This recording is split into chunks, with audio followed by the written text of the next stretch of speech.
पुंछ से आता हूँ और हमारे रजौरी, पुंछ और पीर पंजाल रीजन के बहुत सारे लोग और चनाब वैली के बहुत सारे लोग और कश्मीर के डिफरेंट एरियाज़ के बहुत सारे लोग इस टाइम पे सुजमा बठिंडी इस एरिया में स्थापित हैं।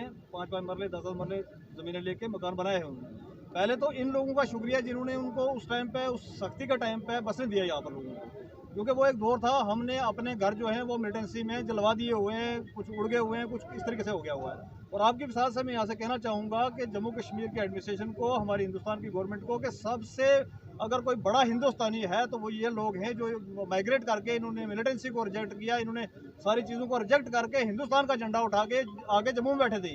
ये लोग कोई मशवरे से वहाँ से नहीं आए थे, ये इसलिए आए थे कि क्योंकि मिलिटेंटों की लिस्टें निकली थी, लिस्टें निकाल के इनको नॉमिनेट किया गया था कि लोगों को मारा जाए। तो वो लोग वहाँ से निकले, वो लोग यहाँ पर आगे बसे। और बाकी जहाँ पर जितने भी आपको इस टाइम पर जो पब्लिक दिख रही है, ये सारे के सारे वो लोग हैं जो लोग 100-100 साल से यहाँ पर रह रहे हैं। 1947 से पहले के लोग यहाँ पर रह रहे हैं। इन लोगों की सिर्फ एक गलती है, क्योंकि अनपढ़ता के कारण, गुर्बत के कारण 1953 के अंदर जब शेख साहब ने इसको किया था तो उस टाइम पर लोगों को रेगुलाइज कराना था।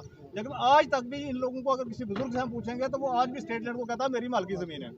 तो वो एक हमारे एक अनपढ़ता के कारण से, गुर्बत के कारण से नहीं करवा पाए। और उस गलती की सज़ा ये नहीं हो सकती आज के यहाँ पर कम से कम बठिंडी, चिवादी, सुजमा इस एरिया के अंदर कम से कम 5 लाख लोगों की पॉपुलेशन है इस टाइम पर। इन 5 लाख लोगों को घर से बेघर कर दे सरकार, सिर्फ एक गलती की वजह से कि वो जानते नहीं थे इस काम को।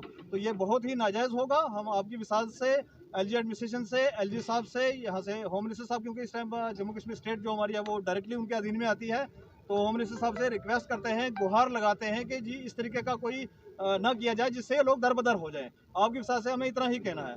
और दूसरी बात मैं यहाँ से बता दूं कि अगर ऐसा किया गया कि भाई आपने कोई हमारी गुहार नहीं सुनी गई, तो फिर हमारी लाशों के ऊपर से आप मशीन लेके आना, फिर हमारे घर गिरा देना, उससे पहले नहीं गिराना देना। सर, जब तक एडमिनिस्ट्रेशन की तरफ से आपको कोई आश्वासन नहीं मिलेगा तो आप प्रोटेस्ट को लेकर क्या कहेंगे? देखिए, आश्वासन की एक चीज़ और बताता हूँ मैं कि इनके आश्वासन पे हमें भरोसा नहीं है, क्योंकि इन्होंने आश्वासन दिया था 370 जाने के बाद कि भाई आपकी जब स्टेट ये हो जाएगी तो आपकी यहाँ पर प्रोग्रेस होगी।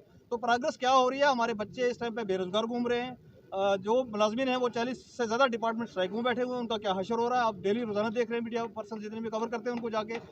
हमारे बच्चे जो जम्मू डिवीजन के, कश्मीर डिवीजन के अंदर पोस्टेड हुए थे, उनको आज तक ये इस तरीके की एक पॉलिसी नहीं ला सके जिनसे ट्रांसफर कराई जा सके। तो ऐसी गवर्नमेंट से, ऐसी एडमिनिस्ट्रेशन से हमें उम्मीद भी कम है कि भैया कोई इस तरीके का लेके आएंगे। इनको अगर करना हो रेगुलेशन के लिए एक लेटर बनता है, नहीं बनाना आता है किसी को तो मैं अभी बना के टाइप करके आपको दे दूंगा।